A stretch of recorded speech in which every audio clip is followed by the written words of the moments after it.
Hay verdades que el poder esconde durante décadas, secretos que se pactan en silencio entre presidentes y estrellas, silencios que protegen a unos mientras condenan a otros, y hoy vas a descubrir lo que realmente le pasó a María Elena Velasco, la India María, cuando se atrevió a decirle que no al hombre más poderoso de México. Lo que estás a punto de escuchar estuvo guardado bajo 7 llaves durante más de 40 años, protegido por acuerdos que nunca se escribieron pero que todos respetaron, hasta hoy. Esta es la historia de una mujer que eligió la dignidad sobre el poder, que prefirió perderlo todo antes que traicionarse a sí misma, y que por esa decisión pagó un precio que marcó no solo su vida sino la de toda su familia durante generaciones. Lo que el presidente le hizo a la India María no fue un acto de violencia directa, fue algo mucho más sofisticado y por eso mismo mucho más cruel, fue el tipo de castigo que el sistema mexicano reserva para quienes se atreven a desafiar el orden establecido. Antes de continuar, si este tipo de historias que nadie más se atreve a contar te interesan, suscríbete ahora mismo porque lo que viene no lo vas a encontrar en ningún otro lado. Necesitamos que te quedes hasta el final, porque la verdad completa solo se entiende cuando conoces cada pieza de este rompecabezas oscuro que marcó el destino de una de las mujeres más queridas de México. Dale like a este vídeo, activa la campanita, porque vamos a adentrarnos en un territorio que muchos han intentado mantener en las sombras. Era 1984 y México vivía momentos contradictorios. Por un lado, el país se enfrentaba a una de las peores crisis económicas de su historia reciente, la deuda externa había alcanzado niveles alarmantes, la inflación destruía el poder adquisitivo de las familias, la clase media se desvanecía ante los ojos de todos. Por otro lado, la industria del entretenimiento mexicano gozaba de un extraño florecimiento, como si el escapismo fuera la única medicina que el gobierno podía ofrecer a una población desesperada. Y en medio de ese contexto paradójico, una mujer dominaba las pantallas de cine como nadie lo había hecho antes y como nadie lo volvería a hacer. María Elena Velasco estaba en la cúspide absoluta de su carrera. Sus películas rompían récords de taquilla semana tras semana, su rostro aparecía en cada esquina del país, su personaje de la India María se había convertido en un símbolo nacional que trascendía clases sociales y fronteras. Campesinos analfabetos se identificaban con ella. Intelectuales de izquierda la defendían como expresión legítima de cultura popular. Niños de clase media la adoraban. Y la élite, aunque en privado la menospreciaba, no podía negar el poder absoluto de convocatoria que ella había construido. Nadie en el cine mexicano tenía lo que ella tenía. Ni los galanes de telenovelas. Ni los cómicos consagrados. Ni las actrices dramáticas premiadas internacionalmente. Nadie llenaba salas como María Elena Velasco. Pero esa grandeza no había llegado por arte de magia ni por padrinos poderosos. Había empezado desde abajo, desde un lugar tan abajo que muchos no pueden ni imaginarlo. Había nacido en Puebla, en un contexto de pobreza que marcaba cada aspecto de su infancia. No tenía zapatos para ir a la escuela. No tenía libros. No tenía las herramientas básicas que otros niños daban por sentadas. Pero tenía algo más valioso, tenía una imaginación desbordante y una determinación que no se doblegaba ante nada. Desde pequeña supo que quería actuar, que quería contar historias, que quería hacer reír a la gente. Y persiguió ese sueño con una obstinación que asombraba a quienes la conocían. Llegó a la Ciudad de México siendo todavía una adolescente, sin contactos, sin dinero, sin red de seguridad. Hizo de todo. Trabajó como extra en producciones de poca monta. Bailó en carpas. Participó en programas de variedades donde apenas le daban unos segundos de pantalla. Soportó humillaciones que hubieran quebrado a cualquiera. Pero nunca se rindió. Y poco a poco, año tras año, fue construyendo no solo una carrera sino un personaje. La India María nació de esa lucha, de esa necesidad de darle voz a los que no tenían voz, de hacer visible lo que la sociedad mexicana prefería ignorar.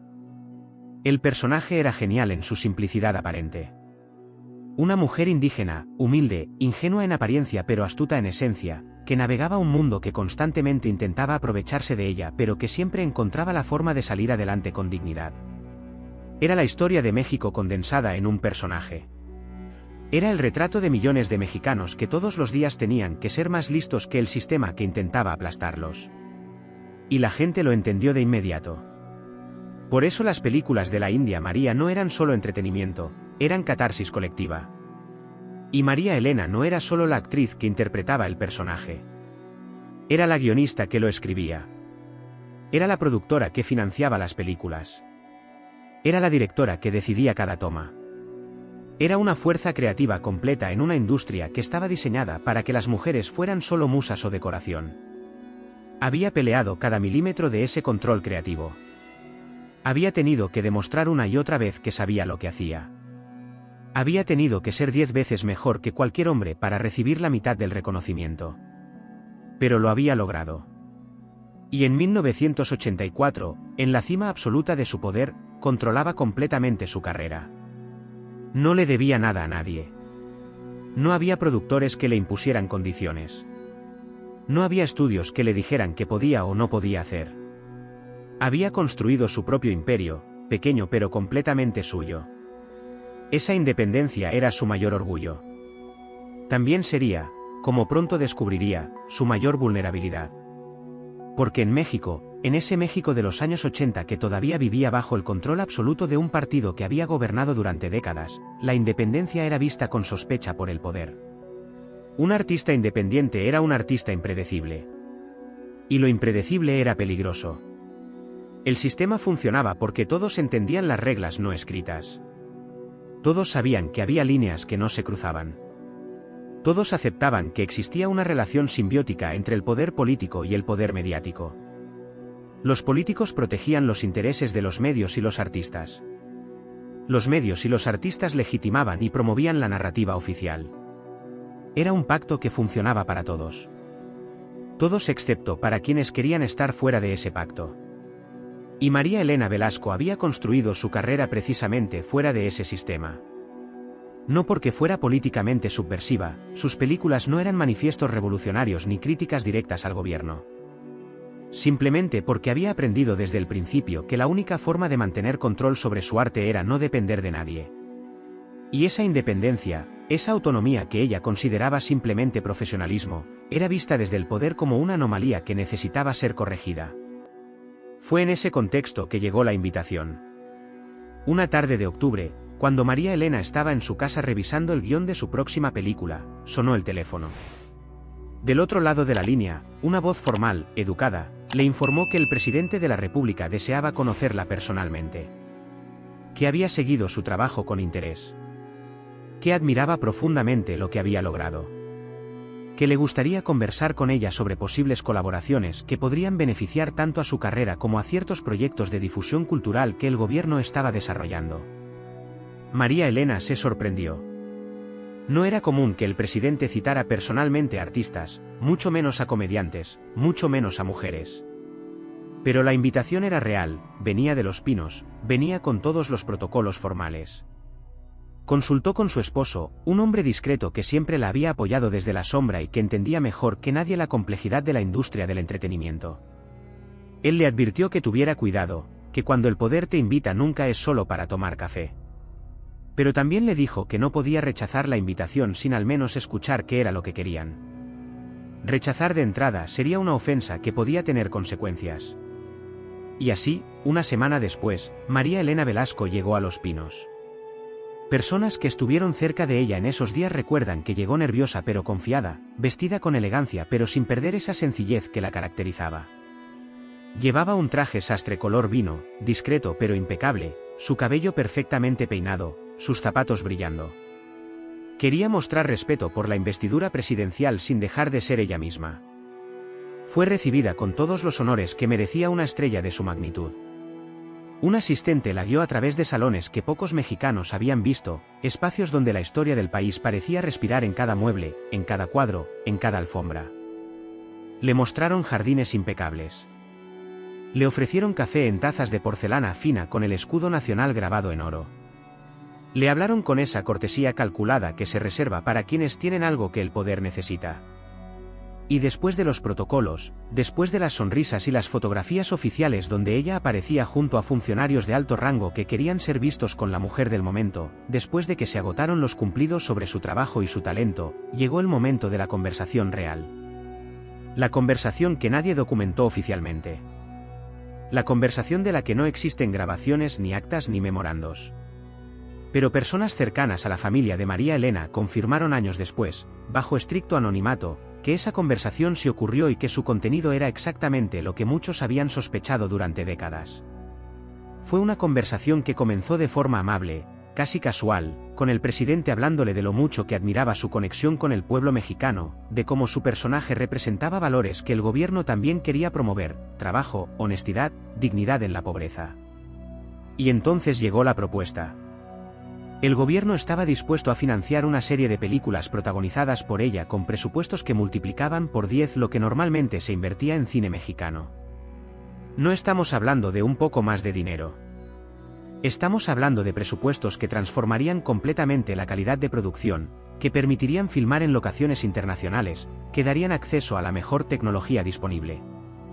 Tendría acceso a locaciones gubernamentales que normalmente estaban cerradas para producciones privadas. Apoyo logístico completo del ejército si necesitaba escenas con multitudes o vehículos. Distribución garantizada no solo en cada cine del país sino en escuelas, en centros comunitarios, en eventos oficiales. Era una oferta que ningún actor o actriz en México había recibido jamás. Era la posibilidad de llevar su trabajo a un nivel de producción que rivalizaría con Hollywood. Era la garantía de que sus películas llegarían a rincones del país donde el cine comercial nunca llegaba. Era, en papel, el sueño de cualquier cineasta comprometido con llegar al mayor público posible. Pero, como siempre pasa con las ofertas que vienen del poder, había una condición. Una sola condición que venía envuelta en palabras amables, expresada con sonrisas y gestos de camaradería, pero que era absolutamente innegociable. Las películas debían llevar mensajes específicos. Mensajes que serían definidos en colaboración con el equipo de comunicación social de la presidencia. Nada demasiado obvio, le aseguraron, nada que pareciera propaganda burda. Solo pequeños ajustes en los guiones para asegurar que ciertos temas se abordaran de cierta manera. Por ejemplo, si la India María tenía problemas con burócratas corruptos en la película, el mensaje final debía ser que el sistema en sí mismo era bueno pero que había manzanas podridas que el propio gobierno estaba combatiendo. Si la película tocaba temas de pobreza, debía incluir referencias a los programas sociales que el gobierno estaba implementando. Si había escenas sobre migración del campo a la ciudad, debían presentar la política agraria oficial de forma favorable. En términos simples, querían convertir a su personaje en un instrumento de propaganda. Querían que la mujer del pueblo, la que siempre había defendido a los débiles en sus películas, la que representaba la astucia del oprimido frente al opresor, ahora defendiera a los poderosos. Querían tomar ese capital simbólico que ella había construido durante años, esa credibilidad que tenía con millones de mexicanos que la veían como una de ellos, y usarla para legitimar un gobierno que enfrentaba una crisis de confianza brutal. Querían su rostro, su voz, su personaje, pero vaciados de cualquier ambigüedad política y rellenados con el mensaje oficial. María Elena escuchó en silencio. Su rostro no traicionó lo que estaba pensando. Años de actuar le habían enseñado a controlar sus expresiones. Hizo preguntas. Pidió detalles. Quiso saber exactamente cuánto control creativo conservaría, qué tan específicos serían los mensajes requeridos, qué pasaría si en algún momento sentía que se estaba cruzando una línea. Y las respuestas, aunque venían envueltas en lenguaje diplomático, eran claras: el control final estaría en manos de un comité donde el gobierno tendría voz definitiva. Los mensajes serían tan específicos como fuera necesario para cada coyuntura política. Y en cuanto a las líneas, le aseguraron con sonrisas que eso no sería problema porque los intereses de ella y del gobierno eran los mismos: servir al pueblo mexicano. Pero ella sabía que eso era mentira. Sabía que sus intereses y los del gobierno no eran los mismos. Que su compromiso era con la verdad de sus personajes, con la autenticidad de las historias que contaba, con el respeto a la inteligencia de su público. Y que el compromiso del gobierno era con su propia supervivencia, con su imagen, con su poder. Y sabía que en el momento en que esos dos compromisos entraran en conflicto, ella sería la que tendría que ceder. Porque así funciona siempre la relación entre el arte y el poder cuando el poder es quien paga. Fuentes que estuvieron cerca de ella en esa época cuentan que pidió tiempo para pensarlo. No dijo que no de inmediato, porque decir que no de inmediato hubiera sido visto como una ofensa. Pero tampoco dijo que sí. Agradeció la confianza del presidente. Expresó su honor por haber sido considerada para un proyecto de tal magnitud. Prometió que estudiaría la propuesta con cuidado y que daría una respuesta en el plazo que se le había indicado, que era de una semana. Una semana para decidir el resto de su vida. Una semana para elegir entre la seguridad y la libertad. Una semana para determinar si era más importante ser rica y famosa o ser ella misma. Salió de Los Pinos con la cabeza llena de dudas y el corazón dividido. El chofer que la llevó de regreso a su casa recuerda que ella estuvo en silencio durante todo el trayecto. Miraba por la ventana pero no veía realmente las calles de la ciudad que pasaban. Estaba en algún lugar dentro de su propia mente, sopesando opciones, imaginando futuros, tratando de encontrar una salida que no existía. Porque no había salida fácil. No había forma de aceptar la oferta sin traicionarse y no había forma de rechazarla sin consecuencias. Pasó noches sin dormir. Su esposo la veía dar vueltas en la cama, levantarse a las 3 de la mañana, sentarse en la cocina con una taza de té que se enfriaba sin que ella le diera un solo sorbo. La veía escribir listas de pros y contras, hacer cálculos financieros, dibujar escenarios posibles. Y aunque él le daba su opinión cuando ella se la pedía, sabía que al final la decisión era solo de ella. Era su carrera. Era su personaje. Era su alma la que estaba en juego. Consultó con las pocas personas en las que realmente confiaba. Habló con su hermano, que había sido su confidente desde la infancia. Habló con una amiga actriz que había navegado la industria durante décadas y que conocía los entresijos del poder. Habló con su abogado, quien le advirtió sobre las implicaciones legales de los contratos que vendrían si aceptaba. Y habló con sus hijos, que en ese entonces eran todavía jóvenes pero lo suficientemente grandes para entender la magnitud de la decisión. ¿Sus hijos? Aquí es importante detenernos porque el papel de sus hijos en esta historia es fundamental y ha sido sistemáticamente ignorado en todas las versiones oficiales. María Elena tenía 3 hijos en ese momento. El mayor tenía 18 años, estaba terminando la preparatoria y considerando que estudiar en la universidad. La segunda tenía 15 años, estaba en esa edad complicada donde empezaba a ver el mundo con ojos críticos. El menor tenía 12 años, todavía era en muchos sentidos un niño pero lo suficientemente perceptivo para entender que algo importante estaba pasando en su casa. Los reunió una noche en la sala. Les explicó, sin endulzar nada, cuál era la situación. Les dijo que el presidente le había ofrecido una oportunidad que podía cambiar sus vidas, que podía darles seguridad económica para siempre, que podía llevar su carrera a niveles que nunca había soñado. Pero también les explicó el costo. Les explicó que aceptar significaba que ya no sería completamente dueña de lo que hacía. Que tendría que decir cosas en las que quizás no creía. Que su personaje se convertiría en parte de la maquinaria de propaganda del gobierno. Y les preguntó, con lágrimas en los ojos, qué debía hacer. Y según testimonios de personas muy cercanas a la familia, testimonios que se recopilaron años después cuando finalmente algunos miembros de la familia decidieron hablar, fueron precisamente sus hijos quienes le dieron la claridad que necesitaba. El mayor le dijo algo que nunca olvidaría. Le dijo que durante toda su infancia la había visto trabajar hasta el agotamiento para ser independiente, para no depender de nadie, para hacer las cosas a su manera. Y que si ahora aceptaba esa oferta, todo ese esfuerzo perdería sentido. Le dijo que él prefería tener menos dinero pero tener a una madre que pudiera mirarse al espejo sin vergüenza. La hija de en medio le dijo algo aún más directo. Le dijo que ella siempre les había enseñado que la dignidad no se negocia. Que en la casa había una regla clara, nunca mentir, nunca traicionar tus principios por conveniencia. Y que si su madre aceptaba esa oferta, estaría violando esa regla que ella misma había establecido. Le preguntó cómo iban a respetarla ellos si ella no se respetaba a sí misma. Fueron palabras duras de una adolescente de 15 años, pero fueron palabras que llegaron directo al corazón. Y el menor, el niño de 12 años, dijo algo que rompió cualquier defensa que María Elena todavía tuviera. Le dijo que él no quería una mamá famosa si eso significaba que su mamá ya no sería su mamá. Que él la amaba porque era genuina, porque era real, porque era diferente a todas las demás personas que veía en la televisión. Y que si ella cambiaba para tener más dinero o más fama, él sentiría que había perdido a su verdadera madre. En ese momento, María Elena supo cuál era su respuesta.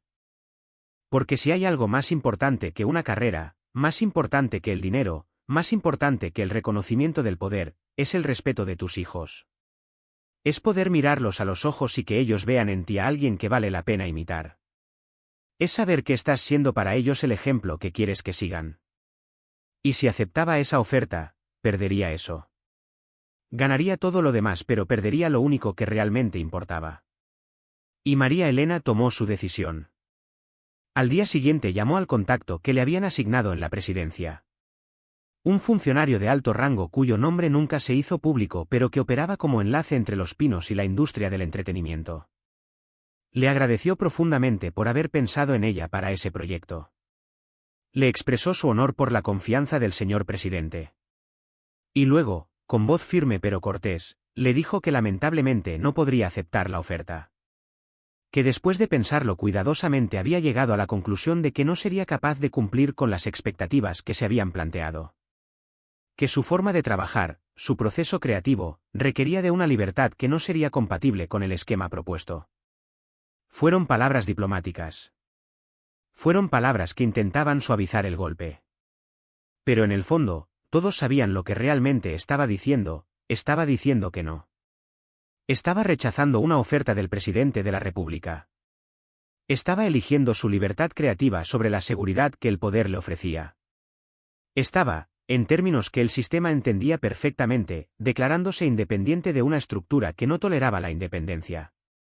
Del otro lado de la línea se produjo un silencio largo y pesado. Un silencio que duró lo suficiente para ser incómodo. Y luego el funcionario habló con una voz que había perdido toda la calidez que había tenido en encuentros anteriores. Le dijo que era una lástima. Que el presidente se sentiría decepcionado. Que habían puesto muchas esperanzas en esa colaboración. Y luego agregó algo que quedó grabado en la memoria de María Elena como una advertencia apenas velada: ojalá que esta decisión no te traiga complicaciones innecesarias. Ya sabes cómo es esto, a veces las oportunidades no se presentan dos veces. Y colgó. María Elena se quedó con el teléfono en la mano, sintiendo como el peso de lo que acababa de hacer se asentaba en su pecho. Sabía lo que significaban esas últimas palabras. No eran un deseo genuino de que le fuera bien. Eran una amenaza. Sutil, envuelta en lenguaje educado, pero una amenaza al fin. Le estaban diciendo que habría consecuencias. Que el sistema no olvida. Que había tomado una decisión que tendría precio. Y tenía razón. Nadie le dice que no al presidente de México. Especialmente en esa época, cuando el presidencialismo mexicano era casi absoluto. Cuando el presidente controlaba no solo el poder ejecutivo sino que tenía influencia determinante sobre el legislativo y el judicial. Cuando una palabra del presidente podía hacer o deshacer carreras políticas, empresariales, mediáticas. Cuando el sistema entero estaba diseñado para que todos los caminos pasaran por Los Pinos y para que nadie, absolutamente nadie, pudiera prosperar realmente sin la bendición presidencial. María Elena acababa de cometer el error político más grande de su vida. O el acto de valentía más importante. Dependía desde dónde se mirara. Para el sistema, era una rebelde que necesitaba ser puesta en su lugar. Para ella misma, era una profesional que estaba defendiendo su integridad artística. Para sus hijos, era una heroína que había elegido los principios sobre el pragmatismo. Pero independientemente de cómo se interpretara, el hecho era que las consecuencias vendrían. Y vendrían de formas que ella no podía anticipar completamente. Lo que ocurrió después fue tan sutil que al principio ella no lo notó. No hubo amenazas directas. No hubo llamadas intimidatorias en la madrugada. No hubo cartas oficiales ni advertencias publicadas en los periódicos. No hubo nada que pudiera usarse como evidencia de persecución. Porque así funciona el poder real. El poder real no necesita ser ruidoso. No necesita amenazar abiertamente. Simplemente mueve las piezas del tablero de forma tan discreta que cuando te das cuenta de lo que está pasando, ya es demasiado tarde para defenderte. Simplemente las cosas comenzaron a complicarse. El siguiente proyecto que María Elena tenía programado enfrentó problemas inesperados con permisos de filmación. Locaciones que ya estaban confirmadas, que ya habían firmado contratos, de repente dejaron de estar disponibles. Los encargados se disculpaban con explicaciones vagas sobre problemas técnicos, sobre dobles reservaciones que no constaban en ningún documento, sobre renovaciones inesperadas que requerían cerrar los espacios. Y cuando ella y su equipo de producción intentaban encontrar alternativas, descubrían que las puertas que antes se abrían fácilmente ahora estaban cerradas. Distribuidores que siempre habían peleado por sus películas empezaron a mostrarse tibios. Ya no llamaban con propuestas. Ya no pujaban entre ellos para conseguir los derechos de distribución de su próximo film. Cuando ella o sus representantes los contactaban, las respuestas eran educadas pero frías. Decían que el mercado estaba complicado, que había demasiada oferta de películas en ese momento, que necesitaban ver el producto terminado antes de comprometerse, condiciones que nunca antes habían puesto. Y María Elena sabía que algo estaba mal porque sus películas anteriores habían sido éxitos rotundos, no había razón comercial para esa frialdad repentina. Salas de cine que garantizaban semanas completas de exhibición ahora solo ofrecían fines de semana. Y no en las mejores salas. De repente su nueva película estaba programada en horarios complicados, en salas pequeñas, en cines de segunda categoría. Los grandes circuitos de exhibición, que habían hecho fortunas con sus películas anteriores, ahora decían que no tenían espacios disponibles. Que la temporada estaba muy competida. Que tal vez en un par de meses podrían encontrar un hueco. Excusas que no resistían el menor análisis pero que se repetían una y otra vez. La maquinaria invisible del poder estaba moviéndose en su contra. Despacio, sin hacer ruido, pero con una eficacia demoledora. Y lo más sofisticado de todo era que no había un culpable visible. No podías señalar a una persona y decir, él me está bloqueando. Eran 100 pequeñas decisiones tomadas por 100 personas diferentes. Pero todas esas personas sabían leer las señales que venían de arriba. Todas entendían el lenguaje no verbal del poder. Y todas habían recibido el mensaje, transmitido a través de esos canales invisibles que conectan al poder político con todos los demás poderes: María Elena Velasco ya no es prioritaria. No hay que facilitarle las cosas. No hay que ser hostiles abiertamente, pero tampoco hay que ayudarla. Y María Elena entendió que había consecuencias. Personas que trabajaron con ella en esa época recuerdan que nunca se quejó públicamente. Nunca dio entrevistas señalando lo que estaba pasando. Nunca nombró al presidente. Nunca acusó a nadie directamente de sabotear su carrera. Porque sabía que hacerlo sería inútil. Que no tenía pruebas. Que cualquier acusación sería desmentida fácilmente. Que la atacarían como paranoica o resentida. Que el sistema cerraría filas y la aislarían aún más. Pero en privado, con sus colaboradores más cercanos, a veces dejaba escapar frases que revelaban su frustración. Decía cosas como que en México había un precio por ser independiente.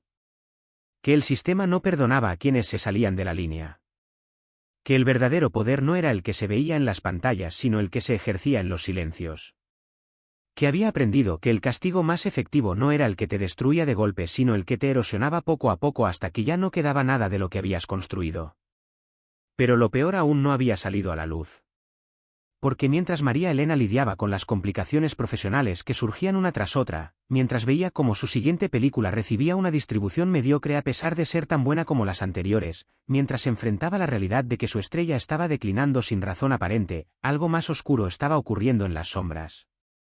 Algo que no se supo sino hasta años después, cuando documentos que circularon de forma muy restringida entre periodistas especializados en la industria del entretenimiento comenzaron a revelar la verdadera magnitud de lo que había pasado. Documentos que sugerían que desde instancias gubernamentales se enviaron señales claras a los grandes consorcios de medios. No eran órdenes explícitas. No había memorandos oficiales que dijeran bloqueen a María Elena Velasco. Eso hubiera dejado evidencia que algún día podría usarse en su contra. En cambio, eran señales. Conversaciones informales entre funcionarios de comunicación social y directivos de televisoras. Comidas donde se mencionaba de pasada que el gobierno no veía con buenos ojos a ciertos artistas que no habían mostrado disposición para colaborar con proyectos culturales oficiales. Insinuaciones de que sería buena idea para las empresas mediáticas enfocarse en promover a otras figuras más alineadas con los intereses nacionales. Y esos consorcios entendían perfectamente el mensaje. Entendían que si querían mantener sus concesiones de televisión, si querían que sus permisos se renovaran sin complicaciones, si querían acceso a la publicidad gubernamental que representaba un porcentaje importante de sus ingresos, convenía hacer caso a esas señales. Convenía retirar un poco el apoyo a María Elena. No completamente, eso sería demasiado obvio. Pero sí lo suficiente para que notara que las cosas habían cambiado. Así que los programas de variedades que antes la invitaban constantemente dejaron de llamarla. Las revistas de espectáculos que antes peleaban por tenerla en portada ahora apenas le dedicaban páginas interiores. Las estaciones de radio que habían programado canciones de sus películas en horarios estelares ahora las pasaban en la madrugada si acaso. Todo se fue apagando gradualmente. Como cuando bajas el volumen de una canción tan despacio que no notas el momento exacto en que dejaste de escucharla, pero de repente te das cuenta del silencio. Y entonces llegó el golpe que nadie esperaba. En 1985, apenas un año después de haber rechazado la oferta presidencial, María Elena Velasco estrenó una de sus películas más ambiciosas. Se llamaba El que con niños se acuesta y había trabajado en ella durante meses. Había invertido no solo su dinero sino su corazón completo en ese proyecto. Había supervisado cada aspecto de la producción. Había pulido el guión hasta que cada línea de diálogo resonara verdad. Había trabajado con su director de fotografía para lograr una imagen más cinematográfica, más ambiciosa técnicamente de lo que había hecho antes. Era su intento de demostrar que podía evolucionar. Que su personaje no estaba limitado a comedias simples. Que podía manejar temas más complejos sin perder el toque popular que la había hecho famosa. Era, en muchos sentidos, su carta de presentación para una nueva etapa de su carrera. Una etapa donde sería tomada más en serio como cineasta completa, no solo como comediante popular. Y cuando finalmente llegó a las salas, la respuesta fue tibia. No fue un fracaso estrepitoso. Hubo gente que fue a verla. Hubo sectores del público que la disfrutaron. Pero no fue el éxito arrollador al que ella estaba acostumbrada. Los números de taquilla fueron decepcionantes. Las funciones no se llenaban como antes. Y lo que más dolía es que sabía que no era por la calidad de la película. Era una buena película. Técnicamente sólida. Emocionalmente resonante. Con momentos de comedia genuina y momentos de drama real. El problema no era la película. El problema era todo lo demás. Las críticas fueron extrañamente frías. Críticos que antes habían alabado su trabajo ahora escribían reseñas tibias que la condenaban con elogios medidos. Entretenida pero no memorable. Un esfuerzo valiente que no termina de cuajar. María Elena intenta expandir su registro con resultados mixtos. Críticas que técnicamente no eran negativas pero que tampoco invitaban a la gente a ir al cine. La cobertura mediática fue mínima. Los programas de espectáculos que antes dedicaban segmentos completos a sus estrenos ahora apenas mencionaban que la película existía. Las entrevistas que había concedido fueron editadas hasta quedar en cápsulas de 2 minutos que se transmitían en horarios de baja audiencia. Los carteles publicitarios que se suponía debían estar en lugares estratégicos de la ciudad terminaron en locaciones de segunda, tapados parcialmente por anuncios de otras películas. La promoción que los distribuidores habían prometido nunca llegó con la fuerza esperada. Había un presupuesto asignado para publicidad, eso constaba en contrato. Pero de alguna forma ese presupuesto parecía rendir menos de lo que debería. Los anuncios en periódicos eran más pequeños de lo acordado. Los spots de radio se transmitían en horarios donde nadie los escuchaba. Era como si hubiera una conspiración invisible para asegurar que la película pasara sin pena ni gloria. Y María Elena se dio cuenta de algo terrible. Se dio cuenta de que algo fundamental había cambiado. Que el ecosistema que antes la sostenía, ese ecosistema complejo de distribuidores, exhibidores, medios, críticos, todos trabajando en conjunto porque les convenía económicamente que ella tuviera éxito, ahora estaba actuando como si no les conviniera. Como si hubiera un incentivo nuevo, uno más poderoso que el dinero que podrían ganar con sus películas, para no apoyarla. Había confiado. Había confiado en que su talento sería suficiente. En que su trayectoria la protegería. En que el público la rescataría si el sistema le daba la espalda. Pero estaba descubriendo que ninguna de esas cosas era cierta. Que en México, especialmente en ese México dominado por un sistema político que controlaba casi todo, el talento no era suficiente si no tenías el apoyo del poder. La trayectoria no te protegía si habías ofendido a la gente equivocada. Y el público no te podía rescatar si no sabían que existías, si los medios decidían no hablarte de ti, si las películas se escondían en salas pequeñas donde nadie las encontraba. Sus hijos vieron cómo su madre se transformaba. Vieron cómo la mujer que siempre había sido pura energía, pura pasión por su trabajo, pura alegría cuando hablaba de sus proyectos, comenzaba a mostrar signos de cansancio que no eran físicos sino del alma. Vieron cómo llegaba a casa después de reuniones con productores y se quedaba en silencio durante horas, sentada en la sala oscura, mirando por la ventana sin ver realmente nada, procesando la realidad de que su decisión de mantenerse íntegra tenía un costo mucho más alto del que había imaginado. Vieron cómo empezaba a tener problemas para dormir. El hijo mayor recuerda noches en las que bajaba a la cocina a las 3 de la mañana y encontraba a su madre sentada en la mesa, con una taza de café frío entre las manos, mirando papeles que eran presupuestos de producción que ya no cerraban, contratos que se caían, proyectos que se cancelaban. Recuerda cómo ella intentaba sonreír cuando lo veía, intentaba actuar como si todo estuviera bien, pero él podía ver en sus ojos que no estaba bien, que algo se estaba rompiendo por dentro. La hija de en medio recuerda conversaciones que escuchaba sin querer. Conversaciones entre sus padres en las que su madre lloraba, algo que antes nunca había visto, y decía que no entendía qué más podía hacer. Que había trabajado el doble de duro en esta última película. Que había puesto todo su esfuerzo en hacer algo de calidad. Que había cumplido todos sus compromisos. Pero que nada de eso parecía importar porque las puertas se seguían cerrando. Y el menor, el niño que ahora tenía 13 años, recuerda algo que lo marcó para siempre. Recuerda un día en que estaban viendo la televisión juntos, un programa de variedades que antes siempre invitaba a su madre. Y ese día el programa presentó a una actriz nueva, alguien que acababa de empezar su carrera. Y el conductor del programa la elogiaba de forma excesiva, casi ridícula, como si fuera la mejor actriz que México hubiera producido jamás. Y su madre, sentada a su lado en el sofá, murmuró algo que él nunca olvidaría: a ella sí le conviene cooperar. Fue una frase amarga. Una frase cargada de toda la desilusión que María Elena estaba sintiendo. Pero también fue reveladora porque confirmó lo que su hijo ya sospechaba, que lo que estaba pasando no era accidental. Que había una razón política detrás del declive de su madre. Que el sistema la estaba castigando y que todos lo sabían pero nadie hablaba de ello abiertamente. Pero también vieron algo más importante. Vieron que a pesar de todo, a pesar del dolor y la frustración y la sensación de injusticia, su madre nunca dijo que se arrepentía. Nunca sugirió que debería haber aceptado la oferta del presidente. Nunca expresó deseo de volver el tiempo atrás y tomar la decisión contraria. Incluso en los momentos más oscuros, cuando el dinero escaseaba y las ofertas se evaporaban y el futuro parecía incierto, ella seguía diciendo que había tomado la decisión correcta. Y eso les enseñó algo fundamental sobre integridad. Les enseñó que la integridad no es fácil. Que defender tus principios tiene costos reales. Que no puedes esperar que el universo te recompense automáticamente por hacer lo correcto. Pero también les enseñó que hay cosas más valiosas que el éxito material.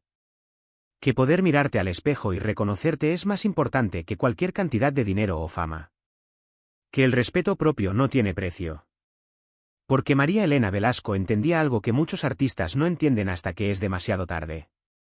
Entendía que una vez que vendes tu voz, nunca la recuperas. Que una vez que permites que otros pongan palabras en tu boca, dejas de ser tú para convertirte en un eco de lo que el poder necesita. Y ella había visto a demasiados colegas perderse en ese camino.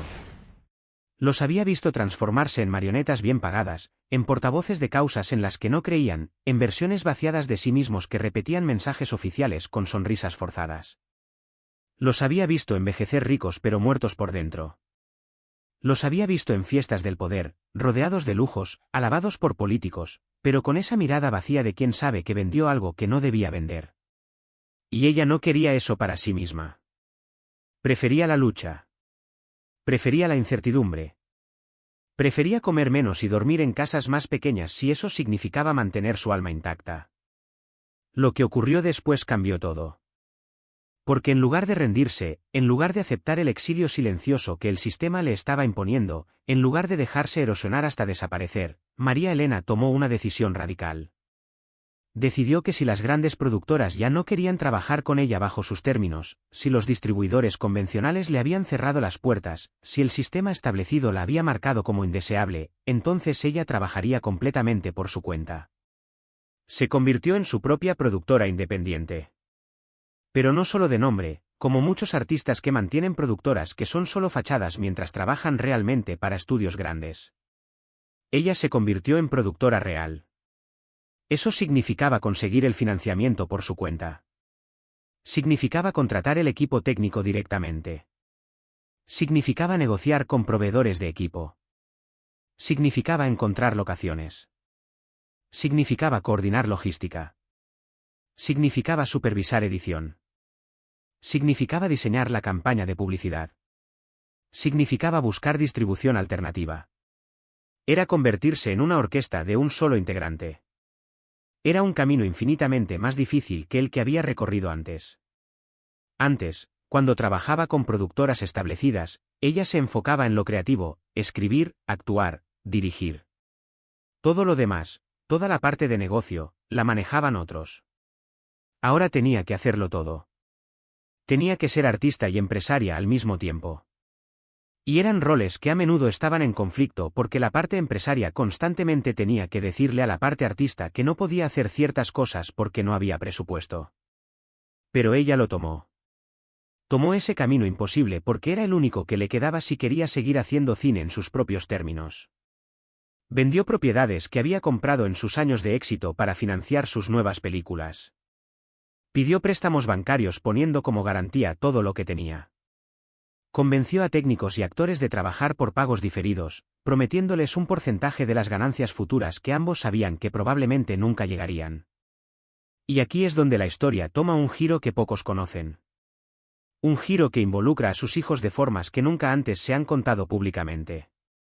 Porque enfrentar la decisión de producir independientemente no era solo un reto profesional para María Elena. Era una decisión que afectaría a toda la familia. Porque el dinero que ella estaba poniendo en esas películas era el dinero que había ahorrado para la educación universitaria de sus hijos. Era el dinero que era su red de seguridad para la vejez. Era el dinero que representaba todo lo que había construido durante años de trabajo brutal. Y sus hijos lo sabían. El mayor, que ya estaba en la universidad estudiando administración de empresas, vio cómo su madre vaciaba las cuentas de ahorro. Vio cómo dejaba de pagar su colegiatura para financiar la siguiente película.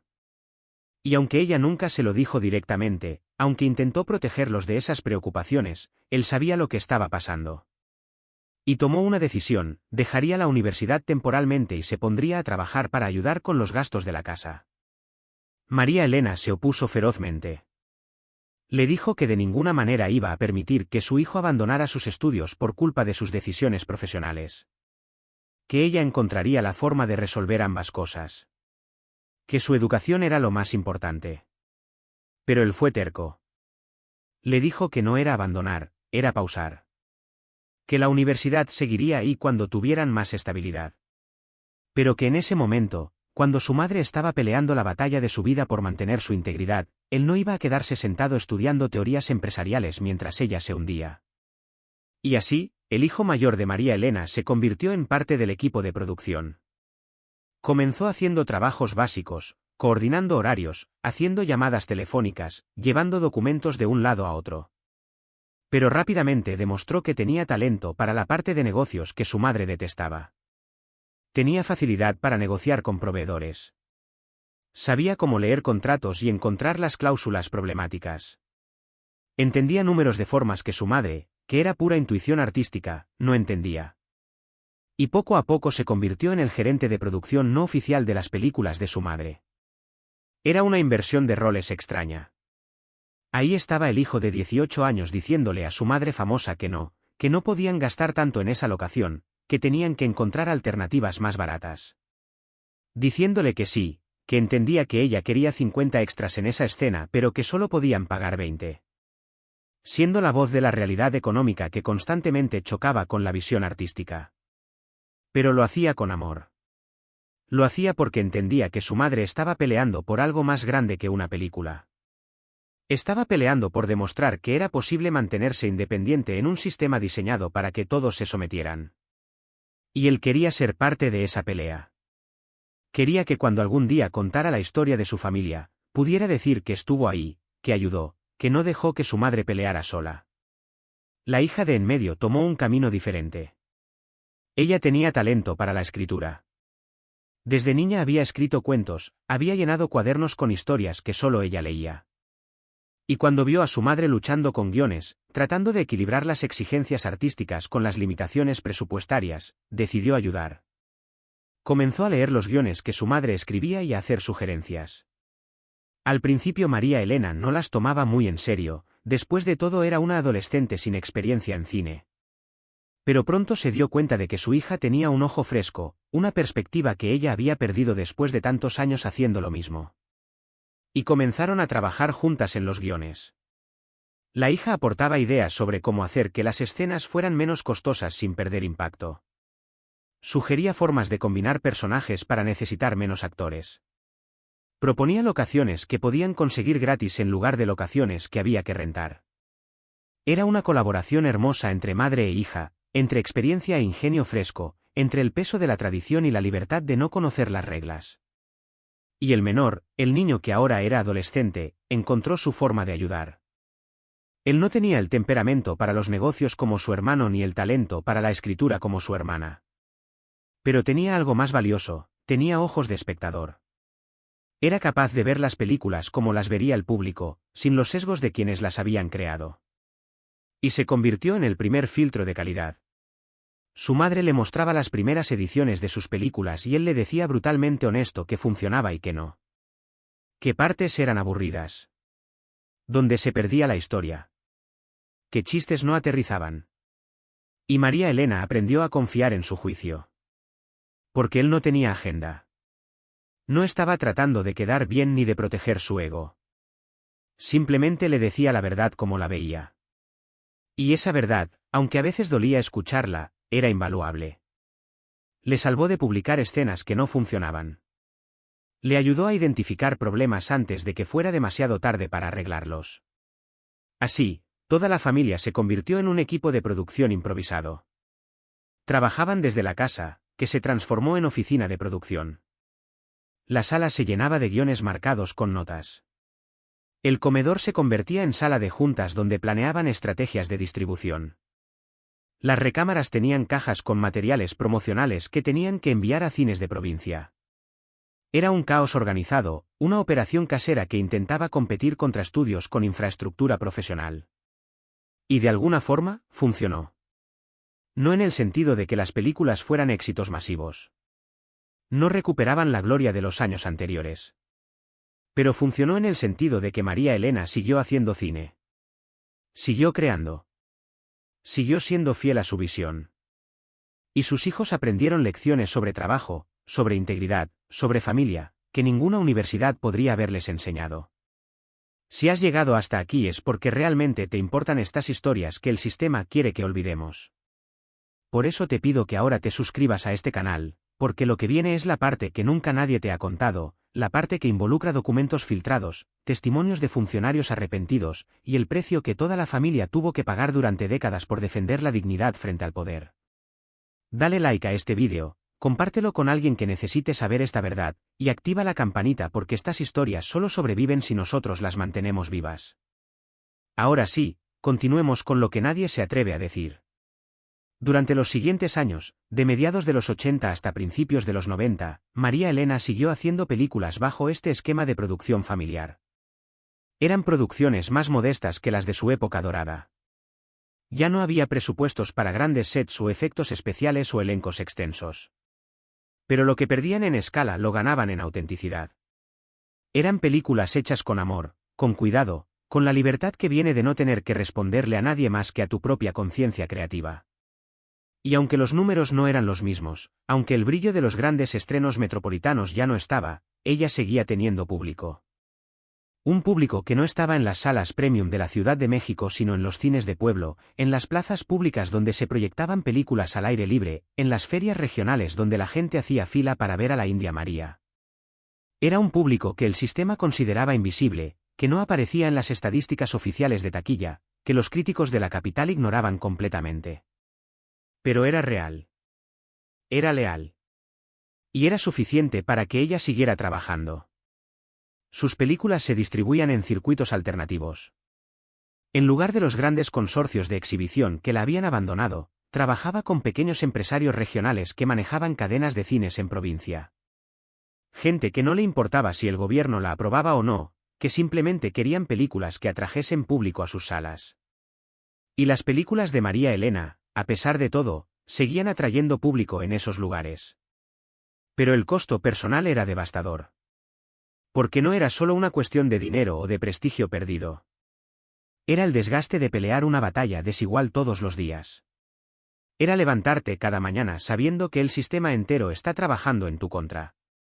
Era ver a colegas que habían empezado después que tú prosperar porque habían elegido el camino fácil mientras tú te hundías porque habías elegido el camino correcto.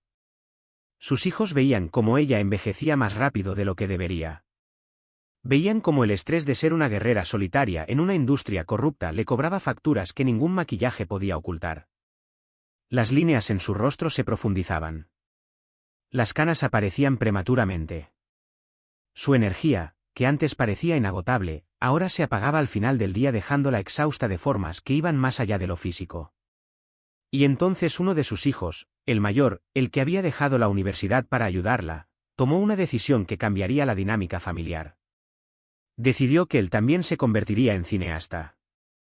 Pero no para competir con su madre ni para seguir sus pasos exactamente, sino para protegerla. Para crear una estructura alrededor de ella que le permitiera seguir creando sin tener que pelear todas las batallas administrativas y burocráticas que la estaban matando. Decidió convertirse en el escudo que su madre necesitaba. Regresó a la universidad. Pero esta vez no a estudiar administración de empresas. Se inscribió en la escuela de cine. Quería entender el negocio desde adentro, no solo la parte artística sino toda la maquinaria, producción, distribución, exhibición, derechos, contratos, todo. Quería aprender el lenguaje del enemigo para poder pelear mejor contra él. Y mientras estudiaba, seguía trabajando con su madre.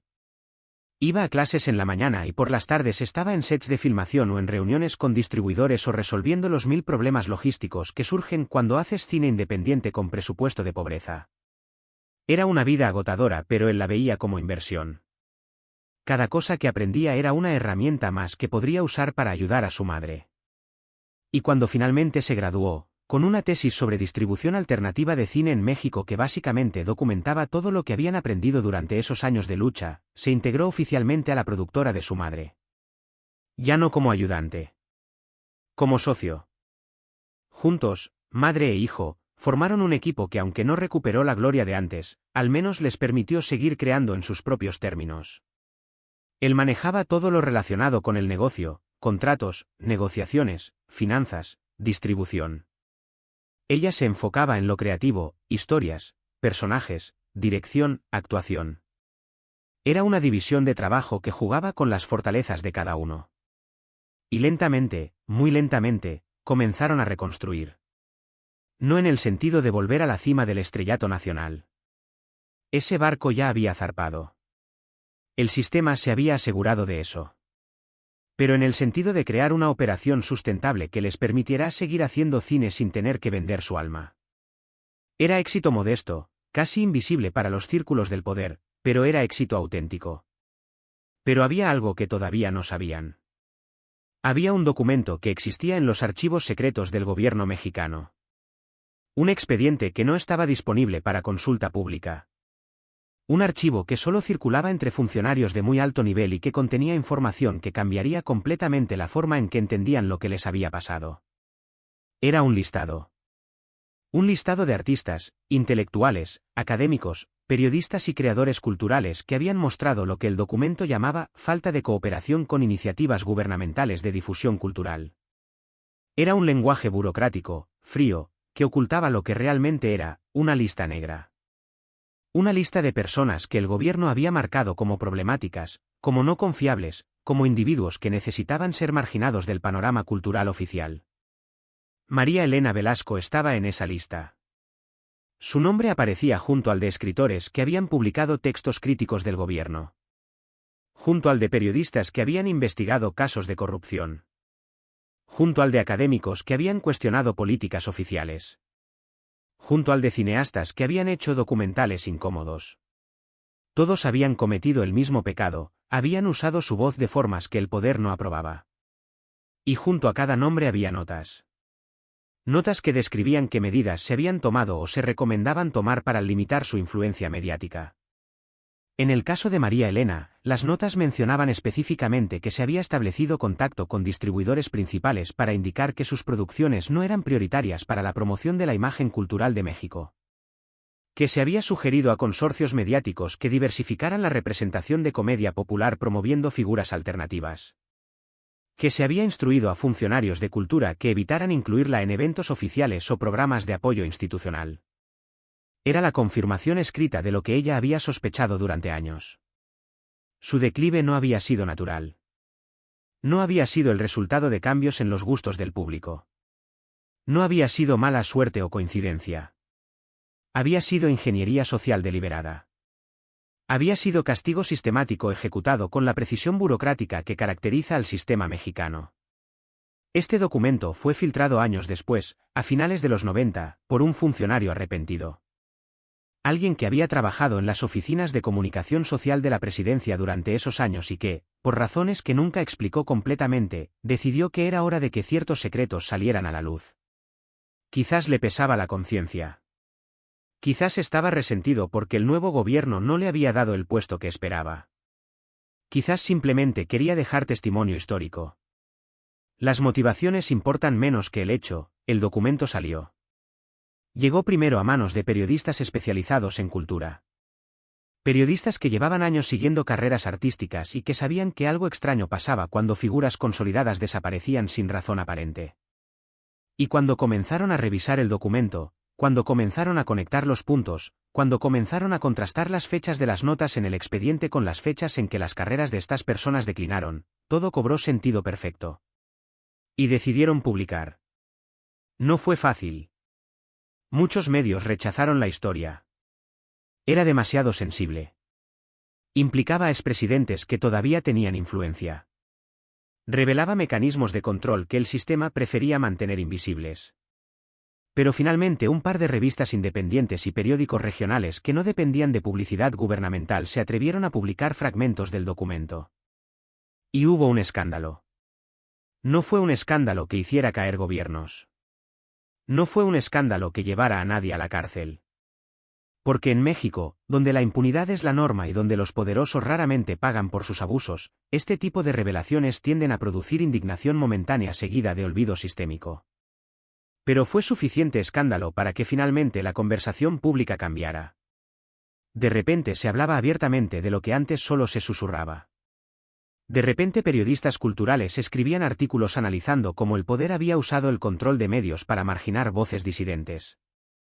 De repente académicos comenzaban a estudiar estos mecanismos de censura indirecta como parte de la historia cultural de México. De repente había un lenguaje, un marco conceptual, para hablar de algo que todos sabían que existía pero que nadie se atrevía a nombrar. Y el nombre de María Elena Velasco volvió a la conversación nacional. Pero ahora con un contexto completamente diferente. Ya no era solo la India María, la comediante popular.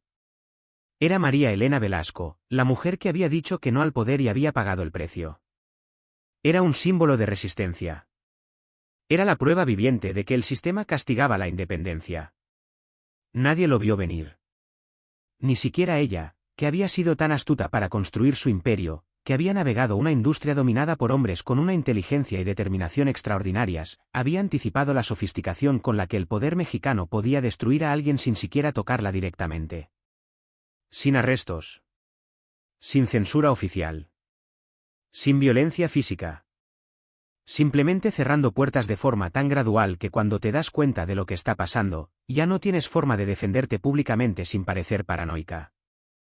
Porque ese es el verdadero genio del sistema mexicano de control. No es el control brutal de dictaduras abiertas donde te matan o te encarcelan si dices algo que no les gusta. Es control sofisticado. Es control que opera a través de incentivos y desincentivos económicos. Es control que usa el mercado como arma. Es control que te dice, puedes decir lo que quieras, tienes libertad de expresión, pero si dices lo que no nos gusta simplemente te vamos a asegurar de que nadie te escuche. Te vamos a quitar los micrófonos sin tocar tus cuerdas vocales. Y es control efectivo precisamente porque es negable.